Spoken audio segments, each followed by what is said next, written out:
அனைவருக்கும் வணக்கம். லக்ஷ்மி அவர்கள் எழுதிய மீண்டும் சீதை அருமையான நாவல். எங்கள் சேனலை சப்ஸ்கிரைப் செய்து எங்கள் சேனல் வளர்ச்சியடைய உதவுமாறு தாழ்மையுடன் கேட்டுக்கொள்கிறேன்.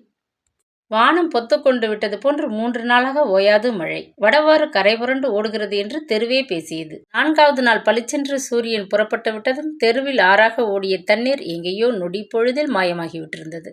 காகித கப்பல் செய்து ஓடவிட்டு மழையில் நனைந்து கொண்டு உற்சாகத்துடன் கத்தி கொண்டிருந்த தெரு பிள்ளைகள் அன்று பள்ளிக்கூடத்திற்கு புறப்பட்டு போய்விட்டனர். தண்ணியிலே ஆடாதேன்னு சொன்னேன், கேட்டியா? மூக்கு ஒழுகுது, தலையை வலிக்குது, வயிற்ற வலிக்குதுன்னு வம்பு செய்துக்கிட்டு பள்ளிக்கூடம் போகாம வீட்டில் உட்கார்ந்தியோ பலி போட்டுடுவேன். இந்த காலத்தில் படித்தாதான் 4 காசை பார்க்க முடியும்.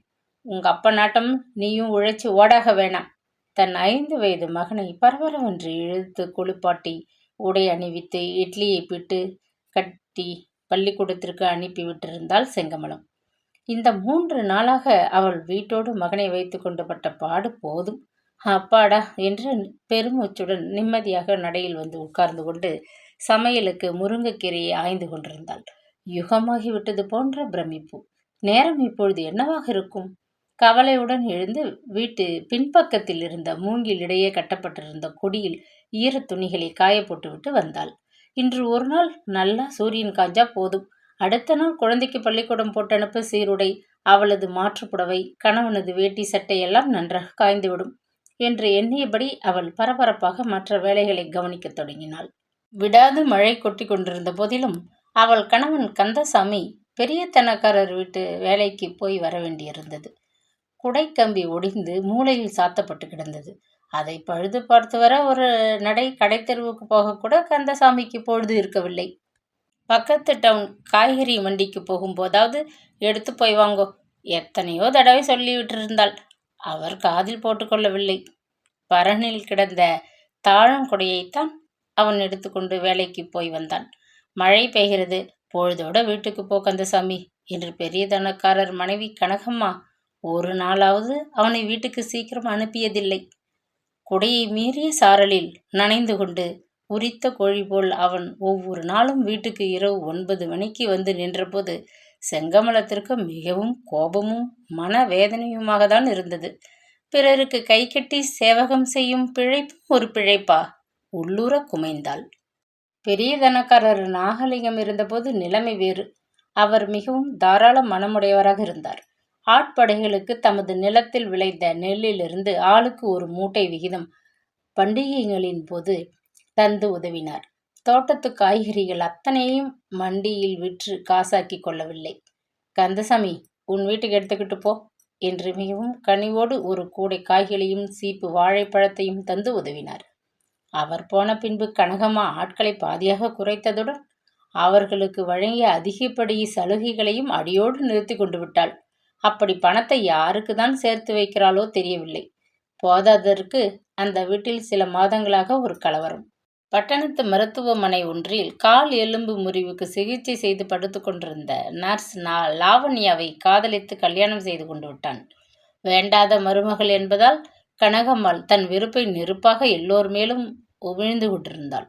பாவம் அந்த பெண், அவளிடம் என்ன பாடுபடுகிறதோ. வாசலில் காலடி ஓசை கேட்டது. அடுப்பிலே கொதித்து கொண்டிருந்த குழம்பை கொஞ்சம் கிளறிவிட்டு வேகமாக வந்து கதவை திறந்தாள். உன் காரக்குழம்பு தெருவையே தூக்குதே. சிரித்தபடி நடையில் செருப்புகளை விட்டுவிட்டு உள்ளே வந்தான் கந்தசாமி. அப்பாடி, இன்னைக்காச்சும் நேரத்துக்கு சாப்பிட உங்களை வீட்டுக்கு அனுப்பினாங்களே அந்த மகராசி. தோள்பட்டையில் இடித்து கொண்டாள் செங்கமலம். இந்தா, இதுகளை எடுத்து வை, பெரியம்மா எனக்கு கொடுத்து அனுப்பினாங்க. சுமந்து வந்த சிறு துணிப்பையை தரை மீது கவிழ்த்தான். முற்றி போன வெண்டைக்காய்கள், சொத்தை விழுந்த கத்தரி பிஞ்சு, ஒரு சிறு கூடை புடலங்காய் முதலியவை தரை மீது விழுந்தன. இது வேணும்னு யார் கேட்டா? அழுத்து கொண்டு அவைகளை வாரி ஒரு கூடையில் போட்டு ஒதுக்குப்புறமாக வைத்தாள். கை கால் கழுவிக்கிட்டு சாப்பிட வாங்க என்றபடி மேடை ஓரம் கவிழ்த்து வைத்திருந்த அலுமினிய தட்டை எடுத்து கழுவி துடைத்து அடுப்பருகே தரை மீது வைத்தாள். இடுப்பில் 2 கைகளையும் ஊனிக்கிட்டு, தோட்டத்தில் வந்து கத்திக்கிட்டு இருப்பாங்களே எரிச்சலுடன் கேட்டபடி சோற்றுப்பானையை இறக்கி தட்டருகே வைத்தாள். என்னை அதட்டி வேலை வாங்குகிறத பற்றி நான் கவலைப்படுறதில்ல. அவங்க குணம்தான் தெரிஞ்ச கதையாச்சே. மகன் டவுன் கடையை கவனிக்க புறப்பட்டதும் ஆரம்பிக்கிறாங்க பார். அந்த பெண்ணை சித்த நேரம் நிற்க விடுறதில்ல. நர்ஸ் வேலைக்கு படித்த பொண்ணு தானே, சம்பாதிச்சு வாழக்கூடிய திறமை இருக்கிற பொண்ணு இவங்க கிட்ட வந்து மொத்துப்படணுமா? கேட்க வேதனையா இருக்கு. காதல் கல்யாணம் செய்துக்கிட்டோம், மாமியாரை பற்றி புருஷன்கிட்ட மூட்டி கொடுத்து கலகம் செய்யக்கூடாதுன்னு அது பொறுமையாக இருக்கு. இன்னைக்கு எஜமானியம்மா என் முன்னாடி அந்த பெண்ணை பார்த்து கத்தினாங்க பாரு, நானே அதிர்ந்துட்டேன். அது என்ன தப்பு செய்தது அப்படி கத்திட்டாங்க? புதுசாக 4 நாள் முன்னாடி தானே ஐயா கார் வாங்கியிருக்கார். முன்னெல்லாம் கடைக்கு ஸ்கூட்டரில் தானே போவார். காரை கோயிலுக்கு எடுத்துகிட்டு போய் ஒரு அர்ச்சனை செய்துக்கிட்டு அப்படியே கடைக்கு போயிட்டார். அதுக்கு பிறகுதான் 3 நாளாக ஒரே மழை. பெஞ்சாதி அதில் கூட்டிக்கிட்டு தமாசா வெளியில் போக முடியல இல்லையா? இன்னைக்கு வெள்ளிக்கிழமையாச்சே, நம்ம துர்க்கை அம்மன் கோவிலில் ரொம்ப விசேஷமான பூஜை உண்டே. கடைக்கு போகிறதுக்கு முந்தி பெஞ்சாதியை கோவிலுக்கு கிளம்பும்படி ஐயா கூப்பிட்டார். அது படித்த பொண்ணு தான், ரொம்ப அடக்கமாக நடந்துக்கிருக்கணும். புருஷன் சொன்னதும் சட்டுன்னு தேங்காய் பழம் பூவை எடுத்து கூடையில் வச்சுக்கிட்டு ஒரு பட்டு சேலையை எடுத்து உடுத்திக்கிட்டு தலை நிறைய பூவும் நெத்தியில் குங்குமமாக கிளம்பிடுச்சு. மாமியாருக்கு ஒரே பொறாமை. தன்னை முதல்ல காரில் ஏற்றிக்கிட்டு கோயிலுக்கு போகாமல் மகன் பெண்டாட்டியை கூட்டிக்கிட்டு போகிறானேன்னு ஆத்திரம். வீட்டுக்கு விளக்கேற்ற வந்த அந்த பொண்ணு புது காரோட கோயிலுக்கு போய் சாமியை கும்பிட்டுட்டு வந்தா என்னவா? இந்த அம்மா புருஷனோட வாழ்ந்த காலத்தில் வயிறு அட்டிக்கையும் இடுப்பில் ஒட்டியானமும் தக பட்டு சேலையுமா அவரோட ஜோடி போட்டுக்கிட்டு கிளம்பினது மறந்து போச்சா? கோபத்துடன் கேட்டபடி கரண்டியால் சோற்றை அள்ளி தட்டில் வைத்து குழம்பை ஊற்றினாள். காரசாரமாக குழம்பு நல்லா வச்சிருக்க, ஒரு பிடி பிடிக்க போகிறேன். ஆமாம், கடிச்சிக்க என்ன வச்சிருக்க? முருங்கைக்கீரை புரட்டி வச்சிருக்கிற, நம்ம தோட்டத்துக்கீரை. மறந்துட்டேன் என்று எழுந்து மேடையில் ஒரு பக்கம் வைத்திருந்த அலுமினிய கிண்ணத்தை எடுத்து வந்து பரிமாறினாள்.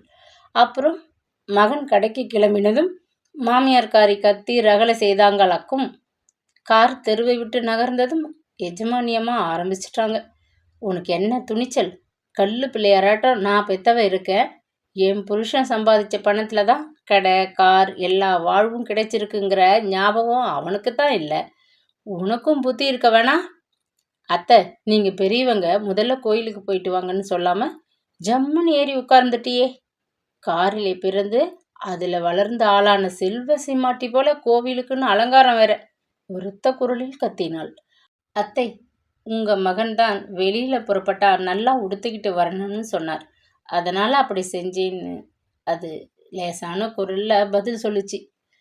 கட்டின புடவையோட உன் சாமர்த்தியக்கார அண்ணன் அனுப்பிச்சிட்டான். உனக்கு ஒரு புளியங்கொம்பை பிடிச்சிட்டோன்னு திமிரு. என் மகனை கைக்குள்ளே போட்டுக்கிட்டு என்னையே இங்கிருந்து விரட்ட பார்க்குற அப்படின்னு சீறினாங்க. அந்த பொண்ணு பதில் பேசலை, மௌனமாக வேலைகளை கவனிக்க தொடங்குச்சு. இந்த அம்மா என்ன மாதிரி ஜென்மம்? கல்யாணமாகி வீட்டுக்கு மருமக வந்திருக்கா. சிறுசுக கொஞ்சம் இங்கேயும் அங்கேயும் போயிட்டு வரட்டும், சிரித்து பேசி சந்தோஷமாக இருக்கட்டும்னு நினைக்காம மருமகளை பார்த்து வயிற்று எரிச்சலா? சே, இவங்கெல்லாம் பெரிய மனுஷங்க. எனக்கு தான் மனசுக்கு ரொம்ப கஷ்டமாக இருந்துச்சு.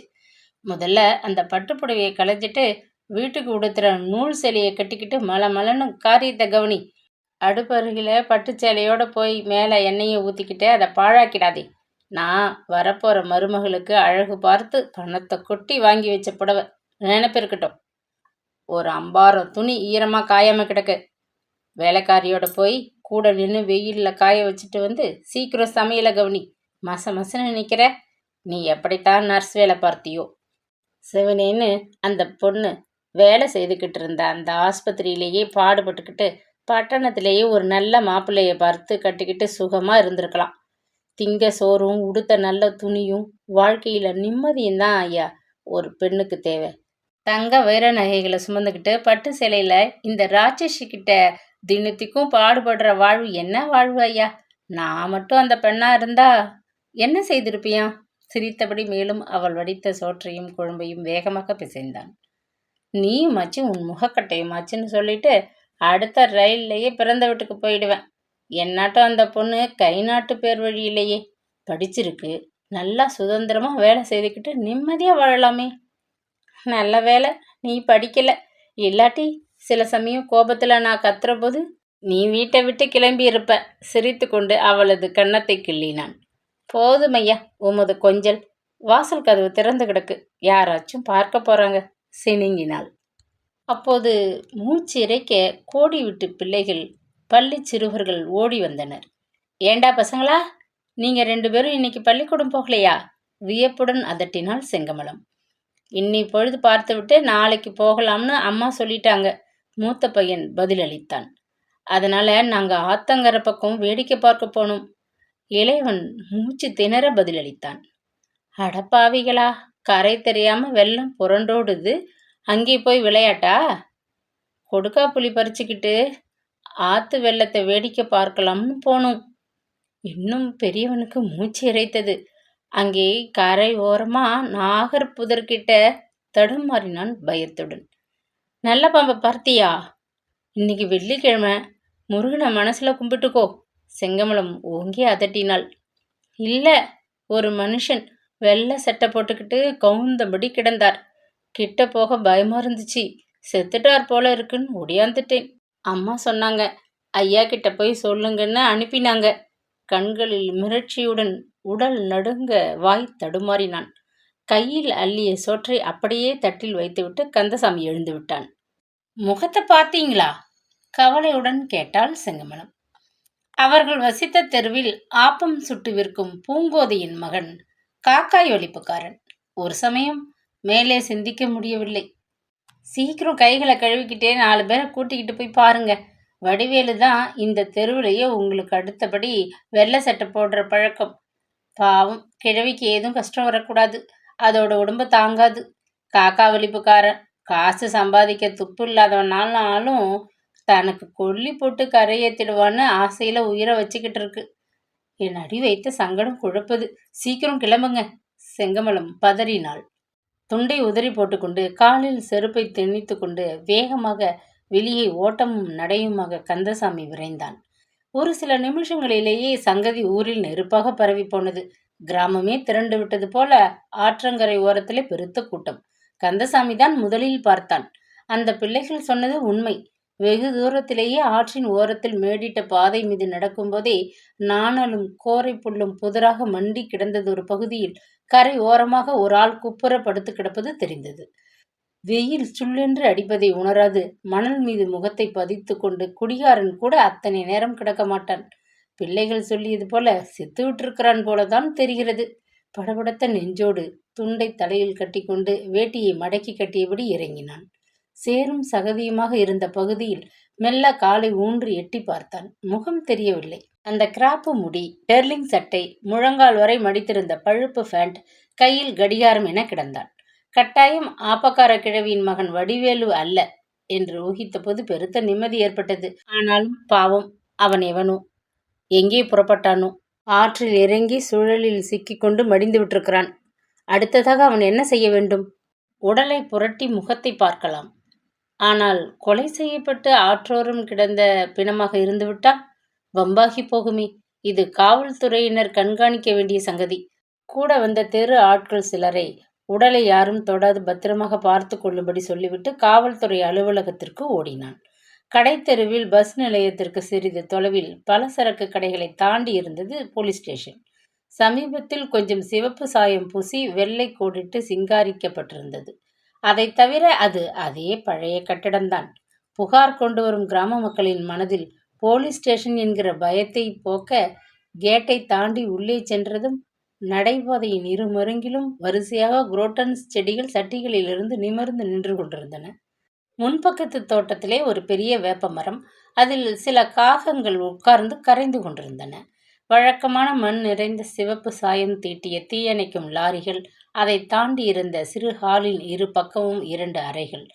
ஹாலின் நடுவே மின் விசிறிக்கடியில் உட்கார்ந்து பெரிய புத்தகம் ஒன்றில் ஏதோ மும்முரமாக எழுதி கொண்டிருந்தார் ஒரு போலீஸ்காரர். வம்பு வழக்கு போலீஸ் என்ற விவகாரம் கந்தசாமிக்கு கட்டோடு பிடிக்காத சங்கதி. ஒரே ஒரு தடவைதான் அவன் தன் எஜமானனுடன் கூட அங்கு வந்திருந்தான். மகேந்திரன் அங்கு புதிதாக மாற்றலாகி வந்திருந்த சப் இன்ஸ்பெக்டர் சந்திரசேகரனின் கல்லூரி தோழன். கேள்விப்பட்டு தோழனை வரவேற்று பாராட்ட வந்திருந்தான். வில்வண்டியை ஓட்டி கொண்டு வந்த கந்தசாமி எஜமான் பின்னால் மிட்டாய் நிறைந்த அட்டை பெட்டியை தூக்கி கொண்டு வந்தான்.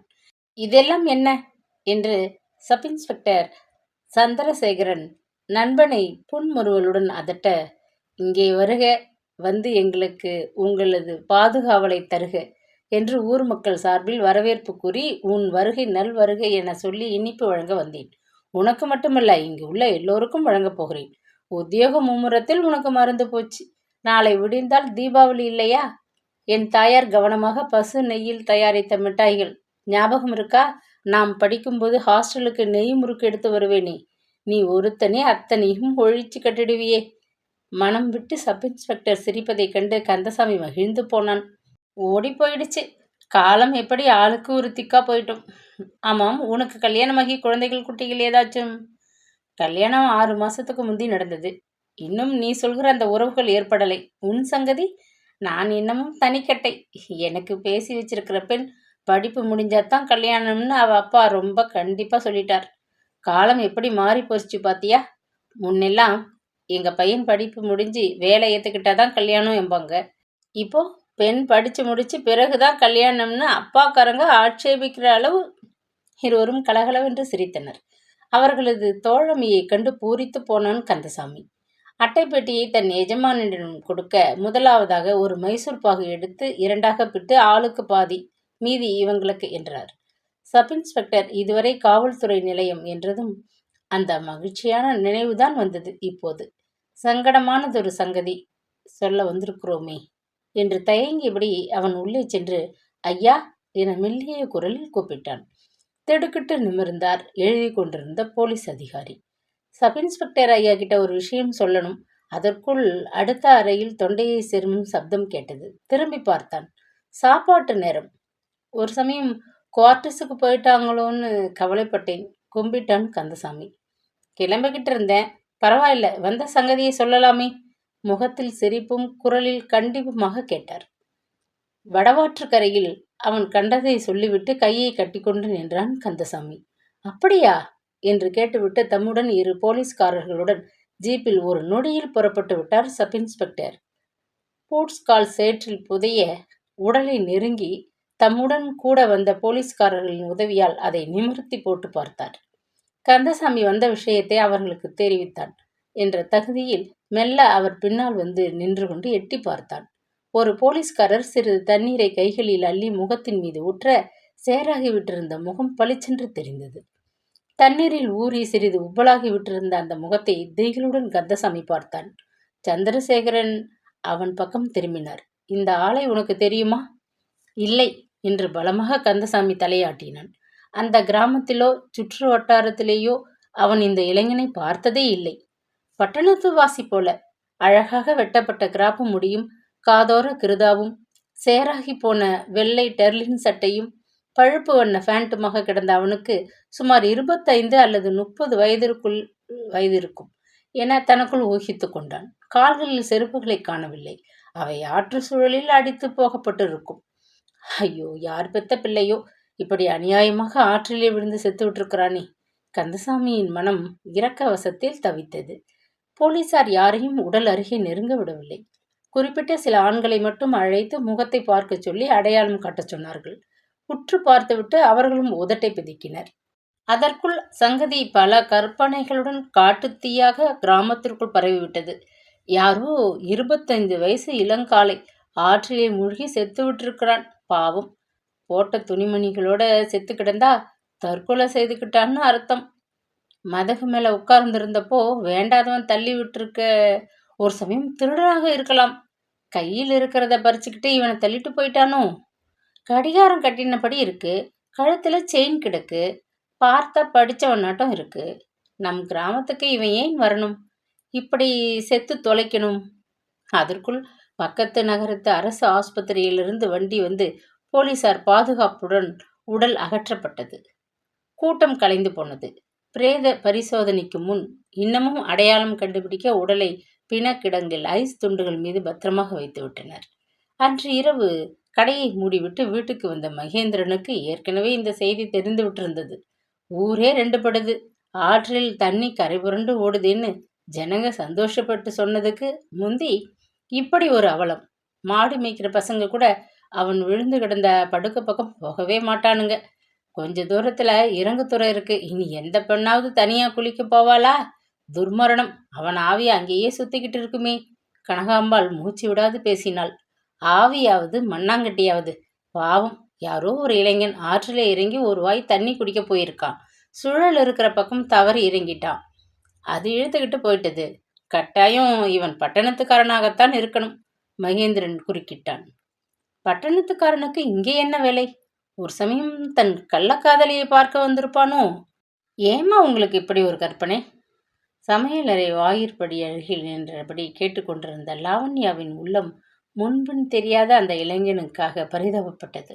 மாமியாரின் விமர்சனத்தை அவள் காதுகளில் போட்டுக்கொள்ளவில்லை.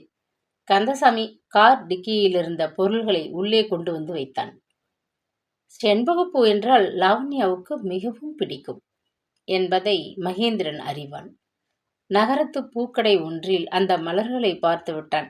உடனே 2 டஜன் பூக்களை வாழை இலையில் கட்டித்தரச் சொல்லி வாங்கி வந்திருந்தான். இந்தா, நூலில் கோர்த்து தலையில வச்சுக்கோ. உனக்கு பிடிச்ச பூ.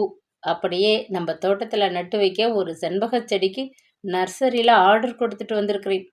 2 நாள்ல கிடைக்கும்னு சொன்னாங்க. மாமியார் கனகம் முகம் சுருங்கி போனாள். ஒரு நாளை போல மகன் தன் மனைவிக்கு ஏதாவது நகரத்திலிருந்து வாங்கி வர மறப்பதே இல்லை. என்ன சொக்கு பொடி போட்டிருக்கிறாளோ இவள். மகேந்திரன் முன் போல இல்லை. ஆளே மாறிவிட்டிருக்கிறான். பற்களை கடித்துக்கொண்டு மருமகளை பார்த்தாள். பூஜை அறையில் முதலில் கொண்டு போய் சாமி படங்களுக்கு வை. மீதம் இருக்கிற 2இல் ஒரு பூவை தலையில வச்சுக்கோ. எனக்கு செண்பகப்பூ வாசம் தலைவலியை கிளப்பிடும். உனக்கு இது எப்படித்தான் பிடிக்குதோ? கசப்பாக கூறிவிட்டு தன் அரைப்பக்கம் நகர்ந்தாள். அம்மா எப்பவும் இப்படித்தான். ஏதாவது ஏடா கூடமா பேசுவாங்க. எனக்காக பொறுத்துக்கோ லாவணி. அவங்களோட விளையாட ஒரு பேரன் பிறந்துடட்டும். பிறகு பார், நீ எப்படி மாறி போயிட்டாங்கன்னு அதிசயப்படுவ என்றபடி அவள் அருகே நெருங்கி நெற்றியில் புரண்ட அவளது கூந்தலை அன்போடு ஒதுக்கிவிட்டான். ஐயா! திடுக்கிட்டு திரும்பினான் மகேந்திரன். கந்தசாமி தலையை சொரிந்து கொண்டு சங்கோஜ சிரிப்பு முகத்தில் தவழ நடையில் நின்று கொண்டிருந்தான். இன்ஸ்பெக்டர் ஐயா இந்த கடிதத்தை உங்ககிட்ட கொடுக்க சொன்னார். மடியில் பத்திரமாக வைத்து கொண்டிருந்த ஒரு காகித உரையை எடுத்து அவனிடம் கொடுத்தான். அவசரமாக பிரித்து படித்தான் மகேந்திரன். அன்புள்ள மகேந்திரன் அவர்களுக்கு வணக்கம். ஆற்றங்கரையோரம் ஒதுக்கப்பட்டு ஒரு உடல் கிடந்தது என்ற செய்தியை கேள்விப்பட்டிருப்பீர்கள். இதுவரை யாரும் இறந்தவனை அடையாளம் கண்டுகொள்ளவில்லை. நாளை காலை கடைக்கு புறப்படும் முன் நீங்கள் என்னுடன் ஆஸ்பத்திரிக்கு வந்து பிரேத பரிசோதனைக்காக வைக்கப்பட்டிருக்கும் அந்த இறந்த மனிதனை பார்க்க வேண்டும். ஒரு சமயம் உங்களுக்கு தெரிந்தவராக இருக்கலாமோ என்பது என் ஐயம். நெற்றி மீது துளிர்த்த வியர்வையை அவன் துடைத்து கொண்டான். அவனுக்கு தெரிந்தவனாக இருக்கலாமோ என்று சந்திரசேகரன் ஏன் சந்தேகப்படுகிறார்? இனம் விளங்காத குழப்பத்தில் அவனுக்கு அன்று இரவு சரியான உறக்கமே இருக்கவில்லை.